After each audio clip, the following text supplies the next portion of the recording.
How can you achieve and maintain business growth?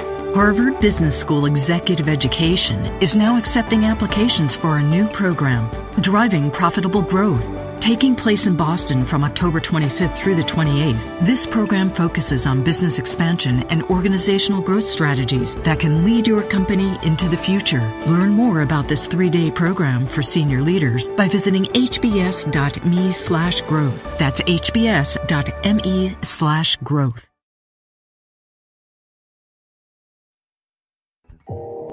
You are listening to KLRN Radio, where liberty and reason still reign.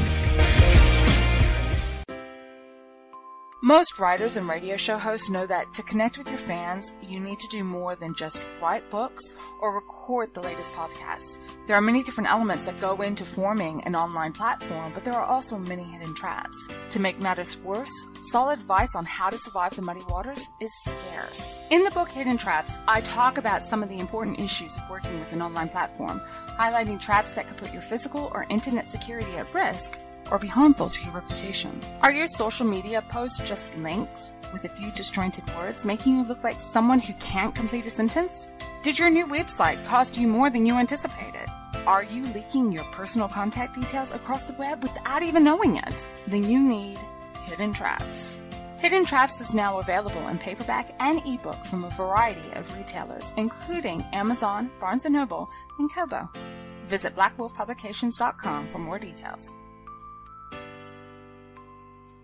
If you're 85 or younger, would you like peace of mind and comfort for your family? We're Final Expense Direct with an urgent message for you. The average funeral today costs over $8,000, but the most you'll get from government benefits is $255. How will your family pay the difference? We can help. Our senior plans start as low as just $1 a day and pay up to $30,000 for a funeral and other final expenses. Peace of mind is easy. There's no medical exam. You'll have lifetime coverage, and your plan can't be canceled as long as you pay your premiums. Call now for free information about our senior plans. Answer a few simple questions and receive approval right on the phone. Plus, call right now and we'll give you a discount prescription card for free. Call 800-553-8687. That's 800-553-8687. Again, 800-553-8687. KLRN Radio has advertising rates available. We have rates to fit almost any budget. Contact us at advertising@klrnradio.com.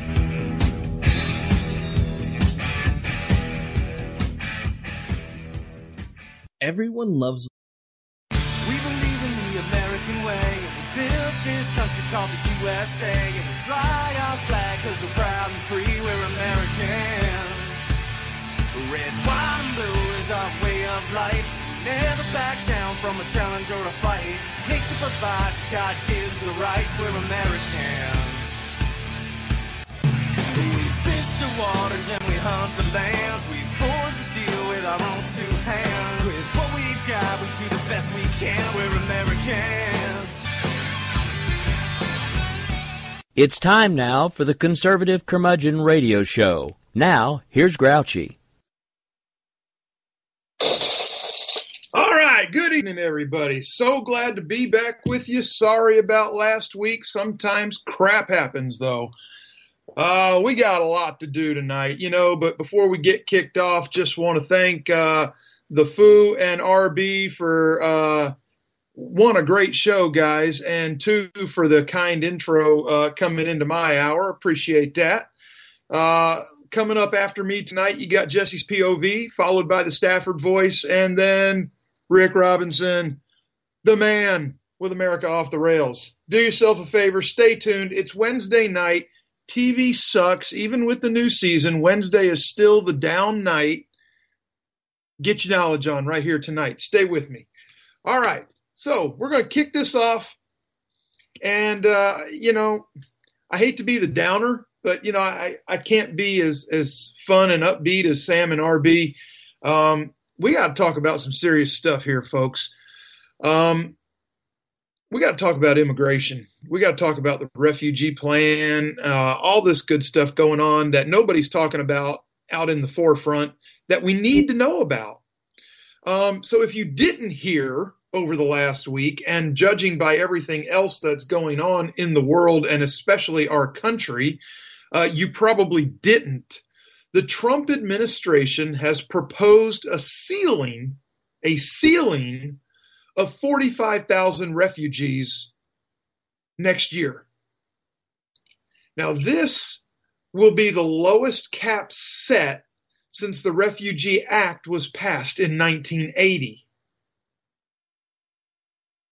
So just last Wednesday, the administration sent to Congress a report on its refugee admissions plans for fiscal year 18.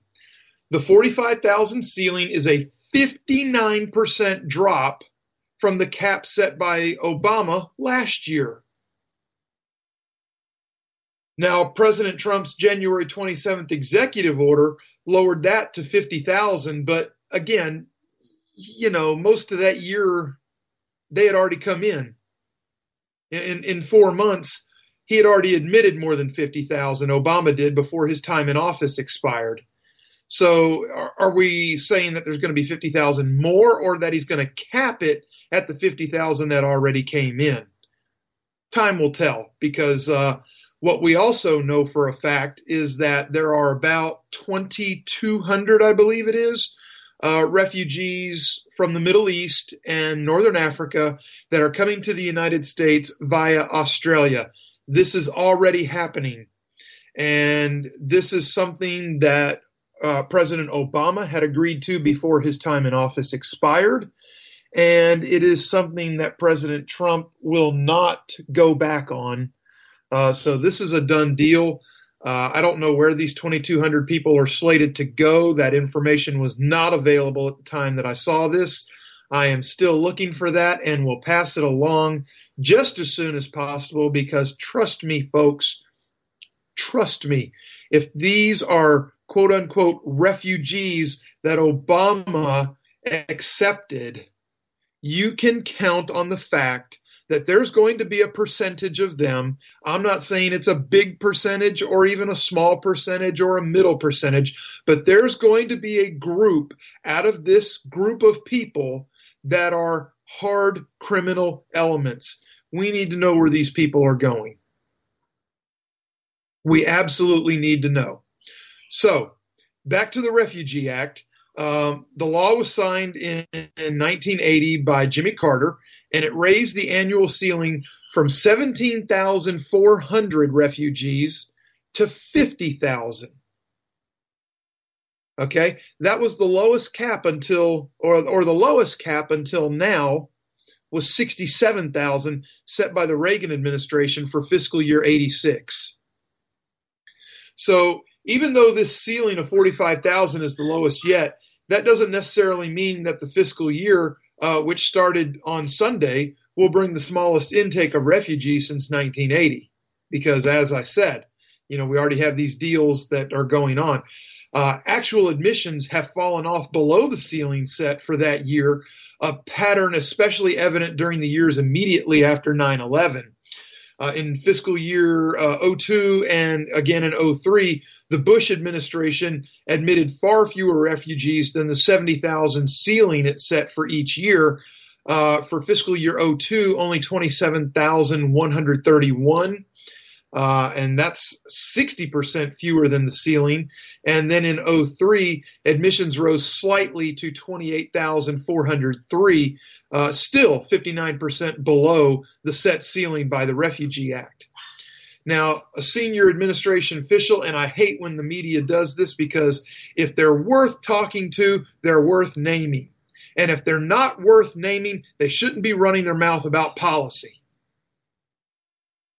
But a senior administration official allegedly said that the aim in 2018 would be to admit refugee numbers as close to the ceiling as possible. Asked about speculation that the administration would slow walk processing and admission and so end up with a number far lower than 45,000, the official, speaking on background during a conference call, said unequivocally that was not the goal. I'd like to know who this official is. They said, we have every plan to process as many refugees as we can under this ceiling, saying that they have taken a look at requirements, including the new vetting standards, and they believe they can get into the ballpark of this number of this ceiling. So this background briefing on Wednesday, they said that it's preparing its proposal for the next year. The security and safety of the American people is their chief concern, they said. So while maintaining the United States leadership role in humanitarian protection, an integral part of this mission is to ensure that refugee resettlement opportunities only go to those who are eligible for such protection and who are not known to present a risk to the safety and security of our country. Lovely sentiment. We'll see how it gets followed through. Like I've said before, folks, I'm not a hardcore MAGA guy, and I'm definitely not a never Trump guy. I want my president to do good, follow the Constitution, and help the country. That's what a president is supposed to do. That's what I want my president to do. It doesn't matter what I think about them as a person. It absolutely does not matter. So, fiscal year 2018 proposal maintains a regional breakdown of admissions not dissimilar to that of recent years. It does allow for a slightly bigger intake from Africa and smaller ones from predominantly Muslim Near East, Southeast Asia region and from Europe and Central Asia. For the next year, the administration proposes resettlement of 19,000 refugees from Africa, 17,500 from the Near East and South Asia, 5,000 from East Asia, 2,000 from Europe and Central Asia, and 1,500 from Latin America and the Caribbean. I got news for Mr. Trump. That number is going to increase from the Caribbean without a doubt following the storms. By comparison, in 2017, the regional breakdown was just slightly different. It's not even worth going into. The percentages moved, 3 or 4% one way or the other. The only thing of note is that Africa went from 37.6 to 42.2, and the Near East, South Asia Muslim countries went from 40.2% to 38.8%. So, small shifting of numbers there, insignificant in the big picture. The total number way down, though. Way down from the 110,000 cap of Obama's last year in office. So the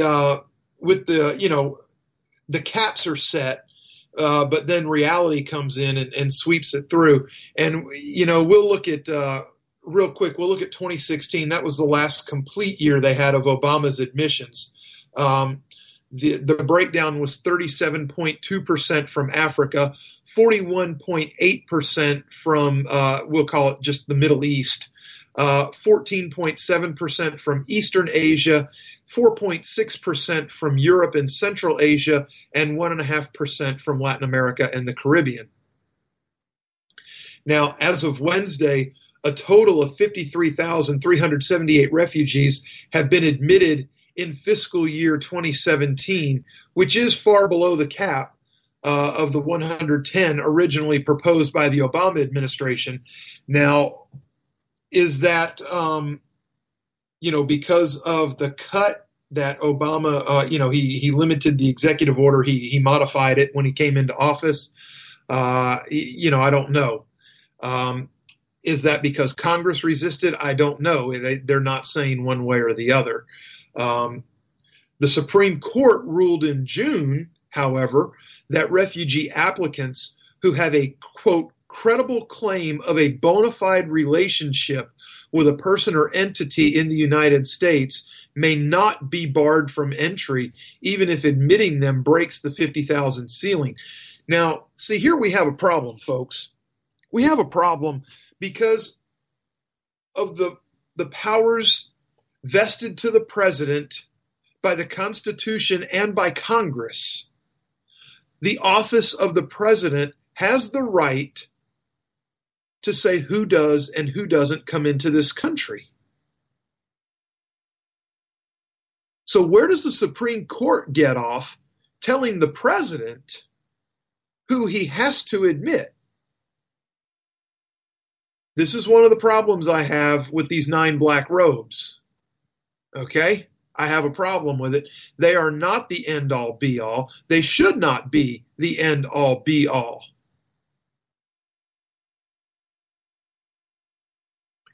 Now, Immigration and Nationality Act requires the president to submit a refugee admission report to the House and Senate Judiciary Committees before the start of each fiscal year, ahead of appropriate consultation involving designated cabinet-level representatives. Secretary of State Rex Tillerson and Acting Homeland Security Secretary Elaine Duke began that process Wednesday. Reaction was quick in coming from members of the House Judiciary Committee and fell as expected along party lines. The Trump administration's refugee ceiling for the coming year maintains our nation's generosity towards those in need and, importantly, ensures limited resources are used wisely and that our citizens are protected in light of ongoing terrorist threats. Now, this was from Representative Bob Goodlatte of Virginia, and he said that after meeting with Tillerson and Duke on the early take on the proposal. Goodlatte also called for passage of the Refugee Program Integrity Restoration Act, which, along with other things, would give Congress and not the president the final say in setting annual refugee admission ceilings. And this bill was approved by committee last June. Now, see, how does this work? Because Congress inferred this power to the president. Now they want to take it away? I don't get this. This is written into the Constitution, folks. This isn't that hard.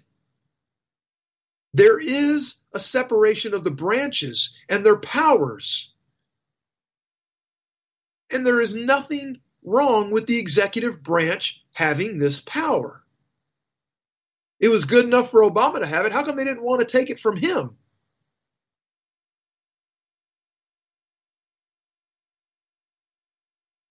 So, committee ranking member John Conyers, a Democrat from Michigan, in a joint statement with Zoe Lofgren, another Democrat but from California, called the proposed ceiling, quote, an affront to the United States legacy as a protector of oppressed people. To them, to Conyers and Lofgren, I say blow it out your backsides. Today's decision, they say, turns our backs on the world at a time when there are more refugees and asylum seekers and internally displaced persons than at any time since World War II. They said it's an abdication of our moral authority and an abandonment of the very values that make America great. So let me ask you something, folks. These are people talking about values that make America great, but they want to snatch your rights right out of the Constitution and take them from your hands after Las Vegas. Do you see the hypocrisy? It's not that hard. They will spin anything hard, working on feelings, tugging on heartstrings. They don't give a damn about the legality of anything. They're trying to change the culture through emotions and feelings. In the Senate, Judiciary Committee Chairman Chuck Grassley and Ranking Member Dianne Franken-Feinstein from California, in a joint statement, expressed frustration at the nature of this year's consultation. They say they're incredibly frustrated that the annual consultation for refugee admissions, which is required by law, was finalized just one day in advance. Well, maybe if Congress had done their, or let me even break this down further, maybe if the Senate had done their job and started confirming cabinet picks for the president and his administration instead of dragging their heels, in record fashion, I might add, maybe some of this stuff would have been done in a more timely fashion. So they have no one to blame but themselves. And then to sit here with their selective moral indignation at an administration that got it done by the deadline, they hold no water with me, folks. None. The Immigration and Nationality Act calls for the report to be submitted to the committees, to the extent possible, at least 2 weeks before the consultation. Well, guess what? Maybe the extent wasn't possible because maybe the Senate didn't appoint enough people in enough time to get the job done.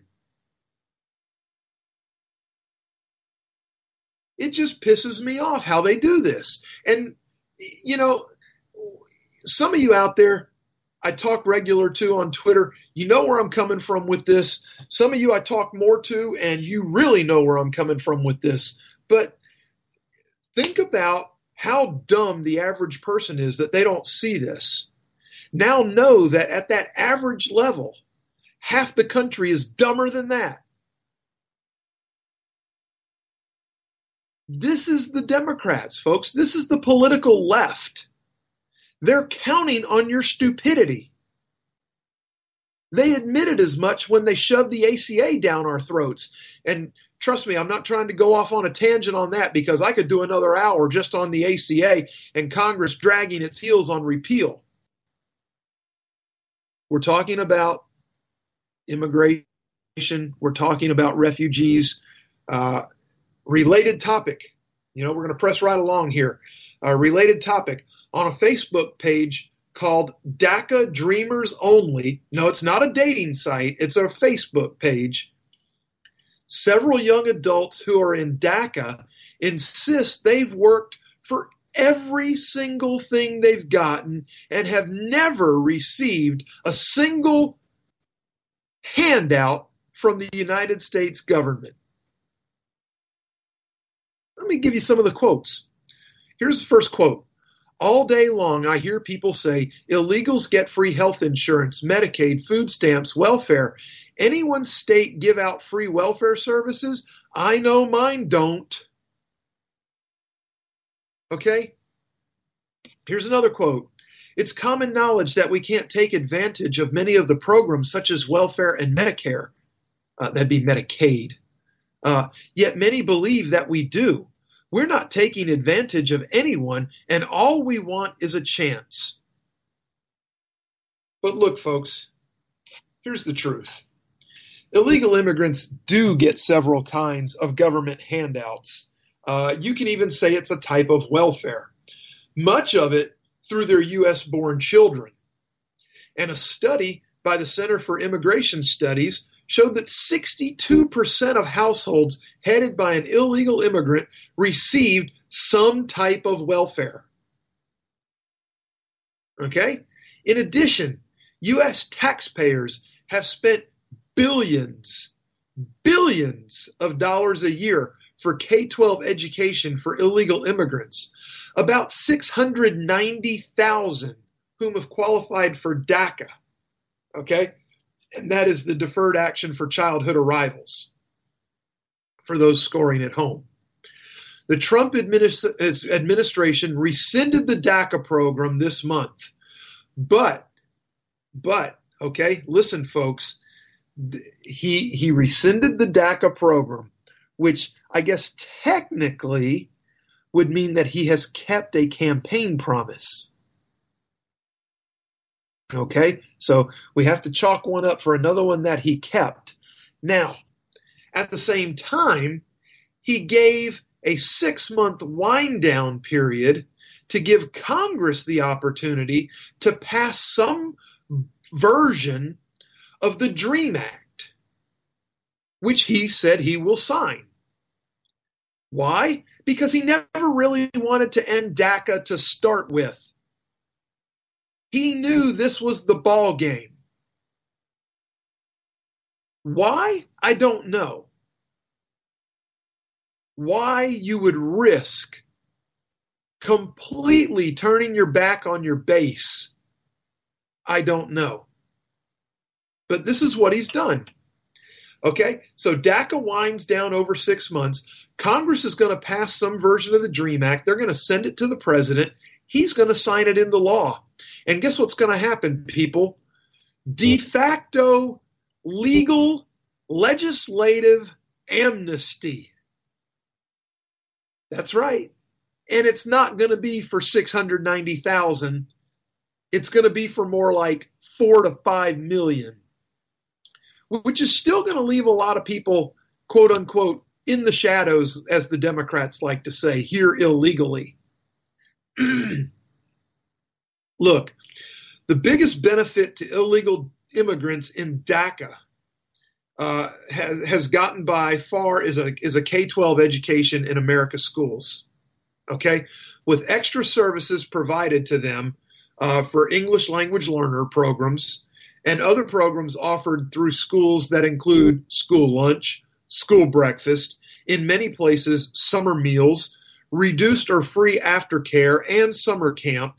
The total school-related benefits amount to the year-round care and feeding of hundreds of thousands of children whose parents are living and working in our country illegally.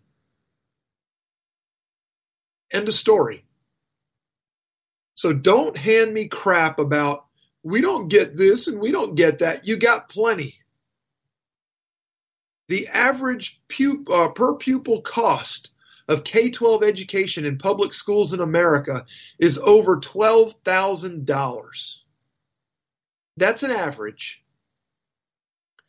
And that's according to the National Center for Education Statistics. But more is spent on average on immigrant children. So your own children are being shortchanged on your tax dollars because their illegal parents wanted to come here illegally and just decided to break the law and damn our immigration laws and damn our sovereignty and damn everything that makes America a great country. They don't care about doing it the right way. They just want in because they know once they're in, they get. Now, here's my challenge to open borders people, okay? You say that we shouldn't have borders. Borders are inhumane. Hold that thought. We're at the bottom of the hour. We're going to take a break. When we come back, we're going to continue this. We're going to continue my challenge. Go ahead and cue it up, Rick. We're going to get out of here. We'll be back in about 3 minutes, and then we'll continue this discussion. Unless Rick's not there. And then we can do it, in a few more minutes. It's fine. Hang on just a second. Sorry. I got distracted by shiny stuff.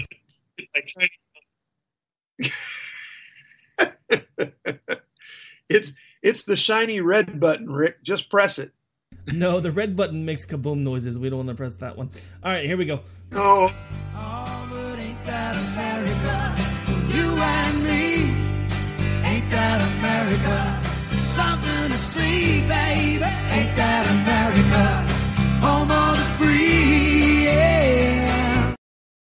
Everyone loves liberty. Our rights come from God, not the government. So why are you letting other people tell you what's best for your healthcare? Exercise your freedom with Liberty Health Share. Liberty Health Share is a community of people who voluntarily share one another's medical costs. Liberty Health Share is founded on the idea that most people truly want to help one another. Healthcare sharing allows members to do just that as a true community that supports one another in times of need. Liberty believes people should make decisions for themselves and their families. Members are able to take back the freedom to make their own decisions about their healthcare. Freedom from guilt or doubt about how your money is used. You have the freedom to direct your healthcare, not to be dictated to by bureaucrats. Stop letting others tell you what to do and join a community of like-minded people. Exercise your freedom. Join Liberty Health Share and take back the control of your healthcare while helping those around you. Call Liberty at 855-58-LIBERTY. Again, that's 855-58-LIBERTY for more information, or you can check them out at libertyhealthshare.org. Again, that's libertyhealthshare.org.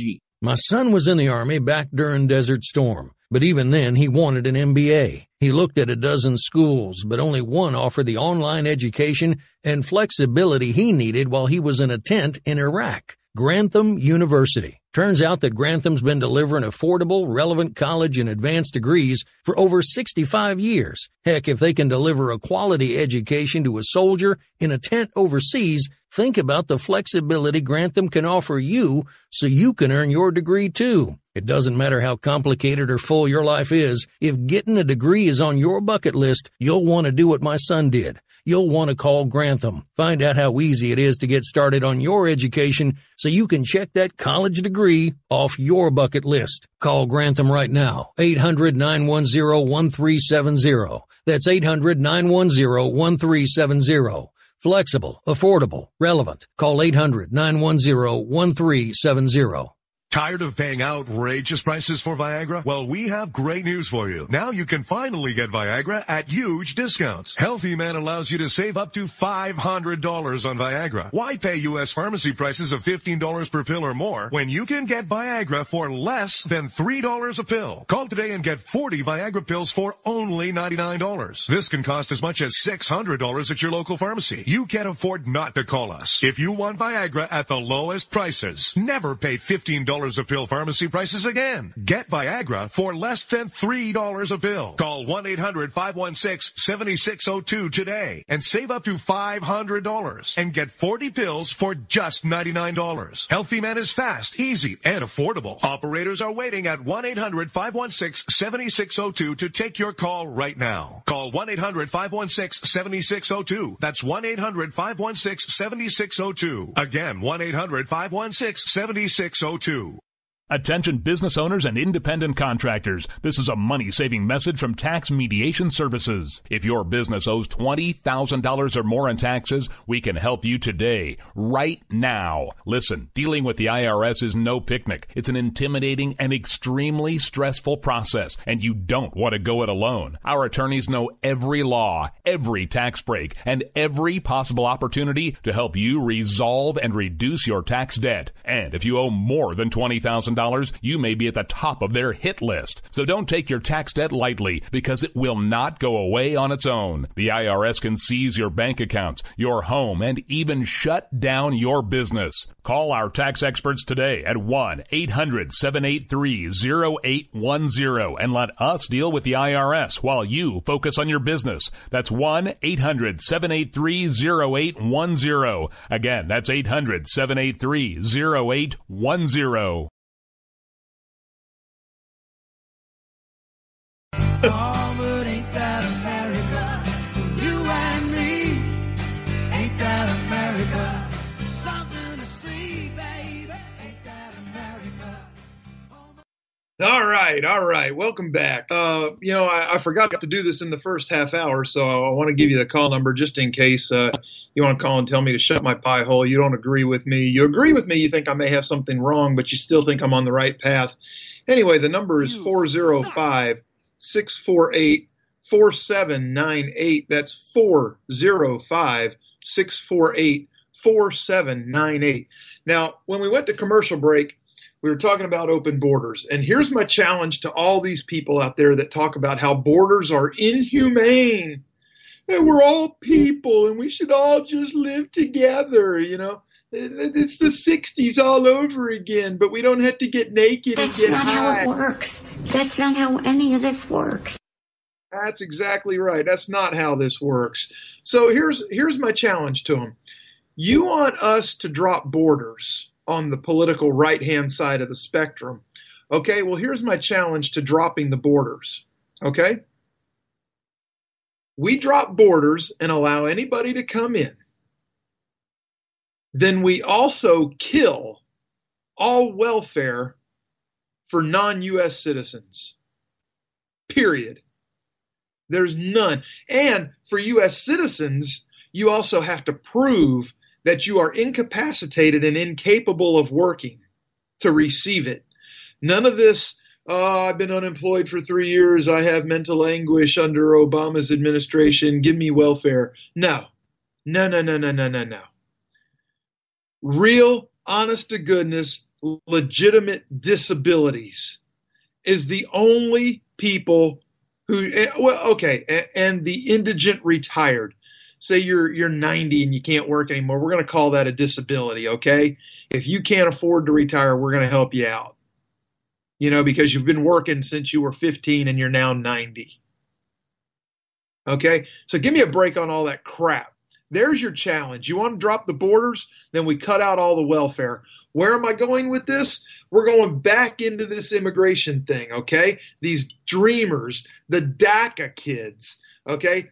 ELL alone, the English language learner or whatever the hell it is, that program in 2016 by itself in K-12 education cost $59.8 billion.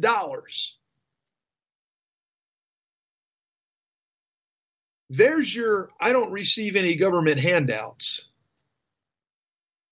There's your, I work hard for everything. Maybe you do work hard to learn English, which you should. The brunt of these costs consist of providing salaries, benefits, and or training to hundreds of thousands of LEP teachers and programs, followed by additional funding for tutoring, bilingual textbooks, ancillary material, additional administrative tasks, and facility enlargement enhancements needed to incorporate the increased number of students. This is not my opinion. This is straight out of mass immigration's impact on public education, a 2016 FAIR report. It's called The Elephant in the Classroom. You can look it up yourself.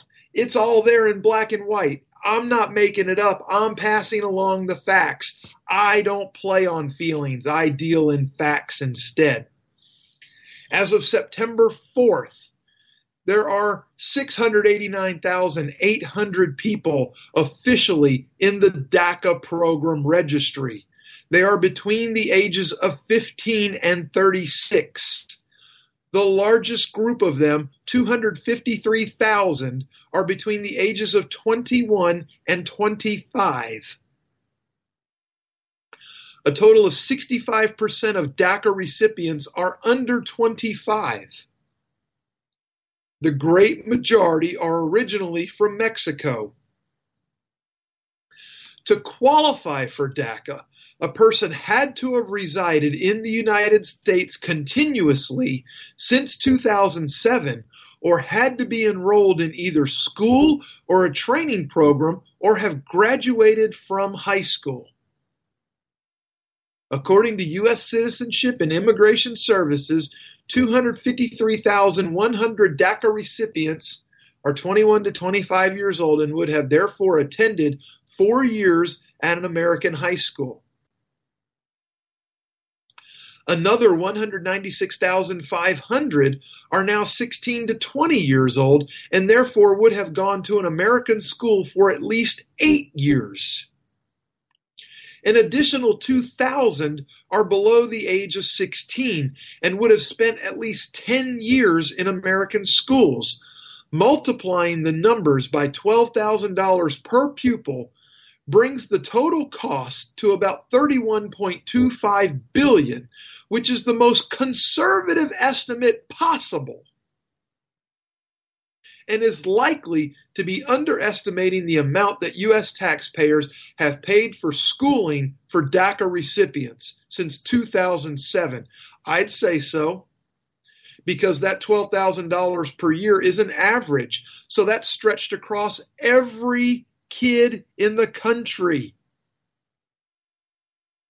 You can double the 31.25. That's going to be a much closer approximation when you factor in all the additional services that the DACA children receive.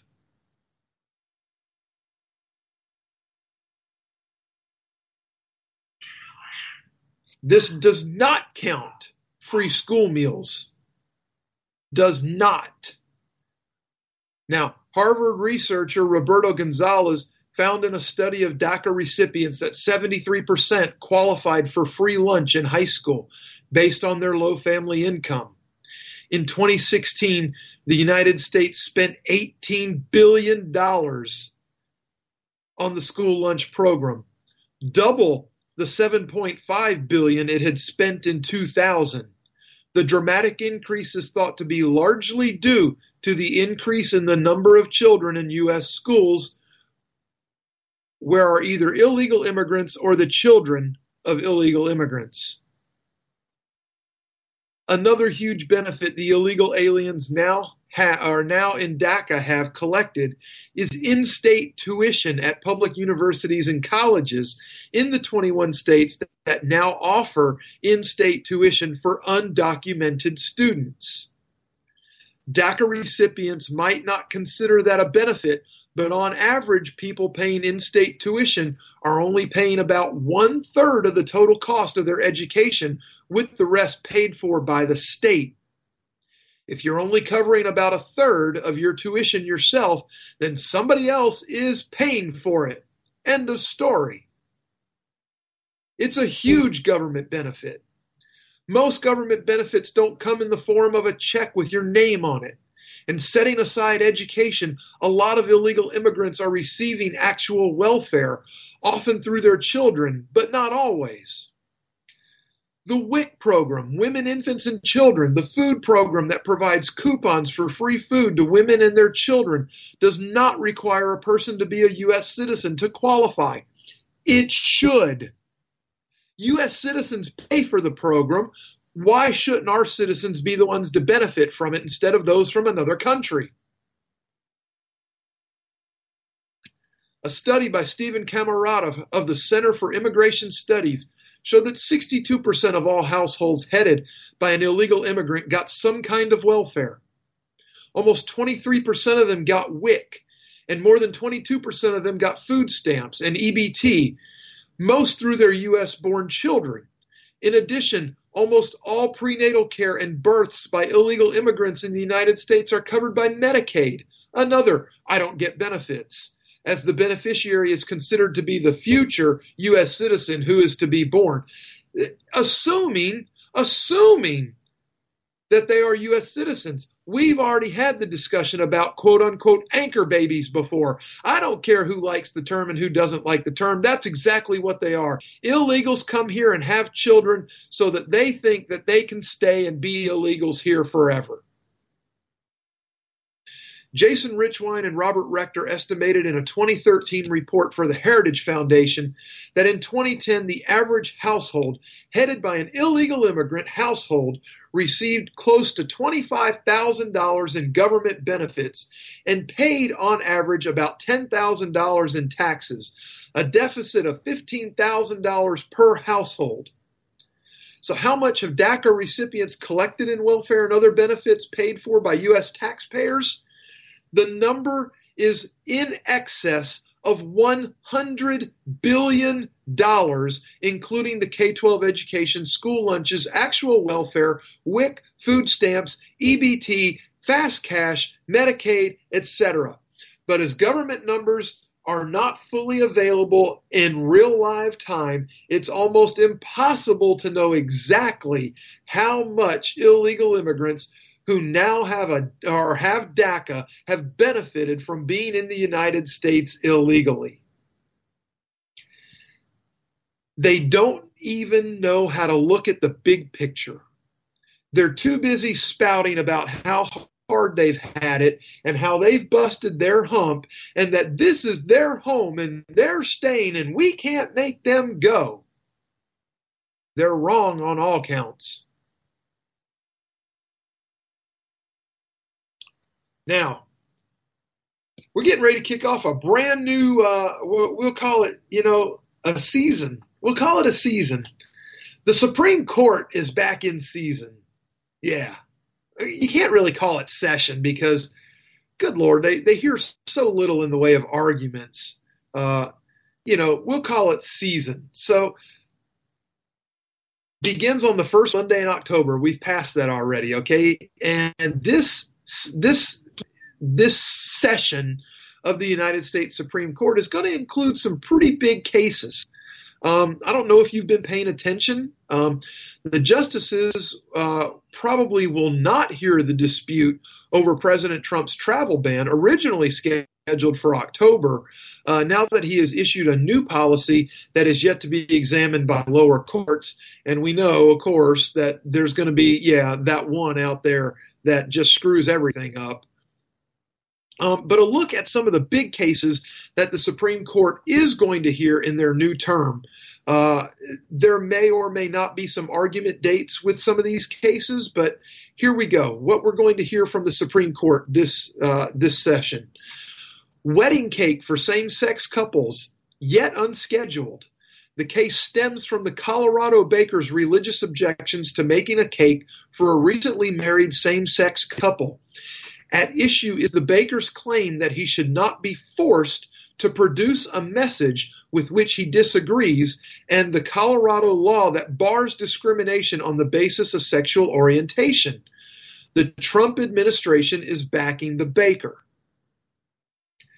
Also, partisan redistricting was actually supposed to start yesterday. I don't know whether it did or not. Basically, this is the legal fight over redistricting in Wisconsin. The left calls it gerrymandering of districts. This has the potential to reshape American politics. The justices could, for the first time, impose limits on drawing political maps for partisan advantage. Democratic voters sued over redistricting plans that entrenched Republicans' hold on a state government in a state that is otherwise closely divided between the parties. We'll see how that shakes out, especially now that there's not a tie anymore. We have our 9th justice seated, and this will be Gorsuch's first full term in the Supreme Court. Monday, employee rights argument was supposed to start. The term's first case pits employers against their workers. To be decided is whether businesses can enforce part of a contract with their employees that prohibits workers from taking complaints about pay, working conditions, and other issues to court, and instead force them to go into individual arbitration rather than a group effort. Workers say the provision contained in the millions of contracts violates federal labor laws and costs too much to go alone against the wealthy employer. So again, we shall see. I don't know. We got the administration right now is on the side of the employer, reversing the position taken earlier by the Obama administration when the case was first, requested to be heard. So, also unscheduled for this, sports betting. New Jersey Governor Chris Christie, the beached governor, is appealing court rulings that effectively prevent the state from making it legal to bet on pro and college sports games at casinos and racetracks. Christie, whose term expires at the end of the year, almost certainly will be out of office when the case is decided, but it could lead several states to seek a share of the estimated $150 billion that is bet illegally on sports each year. The NCAA and the major sports, professional sports leagues oppose Christie's efforts. Interesting. We'll see how that shakes out. Also unscheduled, cell tower site records. In a case about privacy in the digital age, a Michigan man who was convicted in a string of robberies of stores selling cell phones and other equipment says the police should not have been able to obtain months' worth of records of his cell phone use without first getting a search warrant. The records helped place him in the proximity of the stores when they were robbed. The decision is likely to affect the privacy rules for a raft of digital data held by large institutions, including banks, telephone companies, and internet providers. Interesting. Possible Fourth Amendment implications there. Did I say fourth? I didn't mean fourth, did I? I don't think I did. Wow. Okay. We got to press on. We're short on time.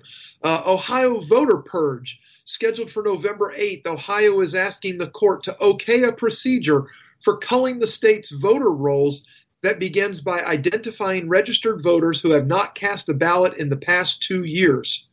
a lower court found that the practice was barred by a federal voter registration law.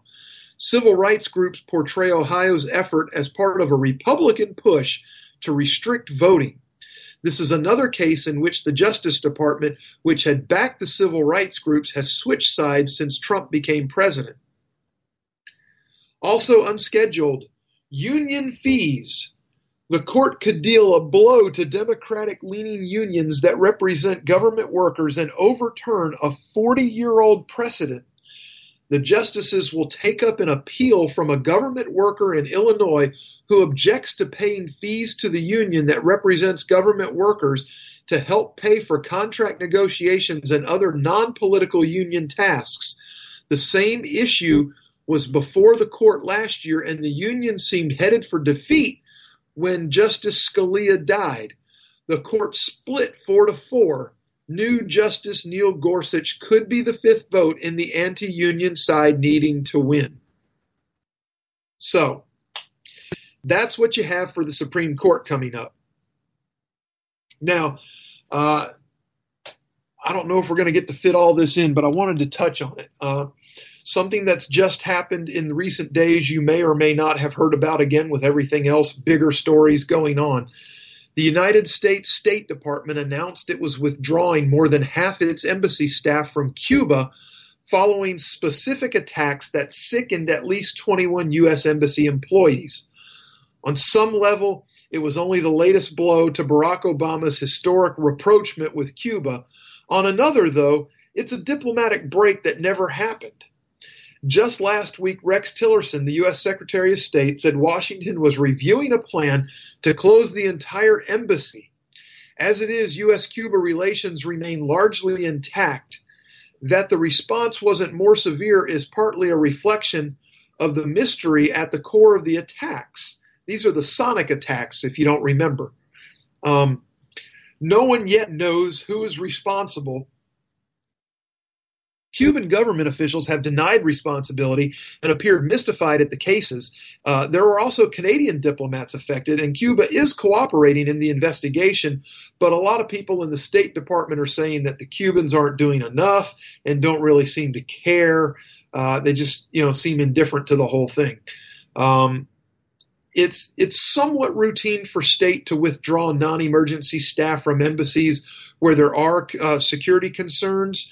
In the Cuban context, however, Friday's announcement represented a blow to a slow thaw, and then to kick it off, not only with the Friday withdrawal of the U.S., but we have the U.S. now asking Cubans to leave the U.S.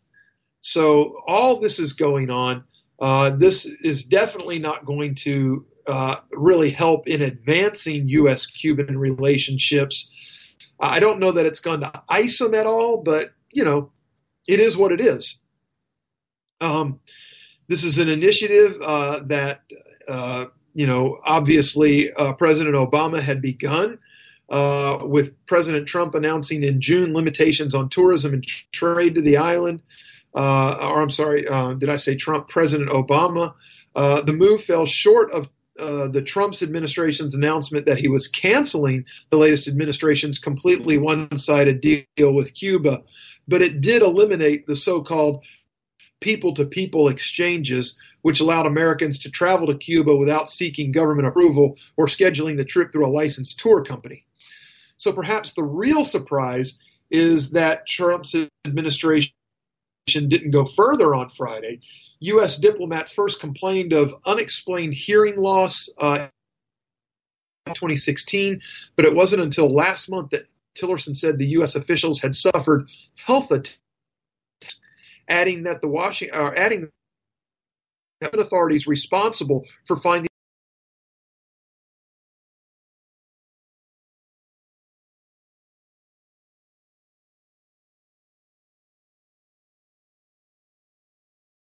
incidents, but on Friday they used more severe and specific language, saying that they were targeted in attacks. So we had at least 21 government officials in Havana exhibited a range of physical symptoms, including hearing loss, dizziness, tinnitus, balance problems. vision problems, headache, fatigue, cognitive issues, and difficulty sleeping. And they're saying that these are based on sonic attacks. So through news reports, excuse me, oh, wow, that just out of nowhere. Through these reports, a second State Department official said there was no definitive answer on the source or the cause of the attacks. It was reported earlier that the device used in the attacks appeared to be a type of sonic weapon that emitted sound waves capable of inflicting physical harm. So, there you have it, folks. That's it in a nutshell. News you need, get your knowledge on right here. It is the top of the hour. It's time for me to sign off and say goodbye. I want to thank you for joining me. Stay tuned for Jesse's POV, followed by the Stafford Voice, followed by America Off the Rails with the hottest producer in Hollywood, Rick Robinson, the man that does the buttons for my show. That's right. He's here. He's with us every week, whether you know it or not. Hardest working man in showbiz, folks. I'm the Grouch. If you like the show, tell your friends. If your friends like the show, you need new ones, but they and you are welcome every week right here with me. Thank you and God bless. We'll see you next week. You and me, ain't that America? Something to see, baby. Ain't that America? Home of the free, yeah. Panera now delivers. So you can order good, clean food right to your office, or door, or porch, or backyard, or front yard, or apartment, or dorm, or castle, or shop, or worksite, or wherever. For lunch, dinner, and everywhere in between. Click the banner to order or visit PaneraBread.com. Participating locations only. Panera. Food as it should be.